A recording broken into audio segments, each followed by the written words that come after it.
పిల్లలు స్కూల్ నుంచి వచ్చిన తర్వాత అమ్మ ఆకలేస్తుంది ఏదో ఒకటి పెట్టని అంటారు కదా. ప్రతి ఇంట్లో జరిగేదే ఇది. అట్లనే మా ఇంట్లో కూడా రోజు ఏదో ఒకటి కావాలి మా పిల్లలకైతే సాయంత్రం పూట. అట్లా అని చెప్పేసి ఇంకా నేను 2 పాలకూర కట్టలు ఉంటే వాటిని మంచిగా కడుక్కొని మంచిగా కట్ చేసుకున్నా. ఇప్పుడు దీంట్లో కొంచెం శనగపిండి వేసుకొని ఉప్పు కారం పసుపు వేసుకొని ఇట్లా మంచిగా కలుపుకోవాలి. కలుపుకున్న తర్వాత వాటర్ చూసుకొని పోసుకోవాలి. కొన్ని కొన్ని ఇట్లా చిలకరించుకుంటా చూసుకొని మంచిగా పిండిని కలుపుకోవాలి గట్టిగా. పాలకూర కడిగినప్పుడు వాటర్ ఉంటుంది కాబట్టి కొంచెం తడిగానే ఉంటుంది కాబట్టి చూసుకొని వాటర్ జల్లుకొని మంచిగా కలుపుకోవాలి పిండిని. తర్వాత డీప్ ఫ్రైకి సరిపోయేంత ఆయిల్ వేసుకొని విడివిడిగా ఇట్లా పకోడీలాగా వేసుకోవాలి.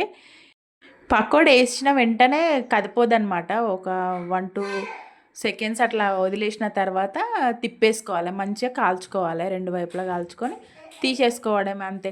ఇంకోటి పాలకూర ఎక్కువ ఉండాలి. నా దగ్గర పాలకూర ఎక్కువ లేదు, అందుకే అట్లా వచ్చింది పకోడీ. పాలకూర ఎక్కువ ఉంటే టేస్ట్ బాగుంటుంది. మీరు కూడా ట్రై చేయండి. ట్రై చేసి ఎట్లొచ్చిందో నాకు కామెంట్ చేయండి.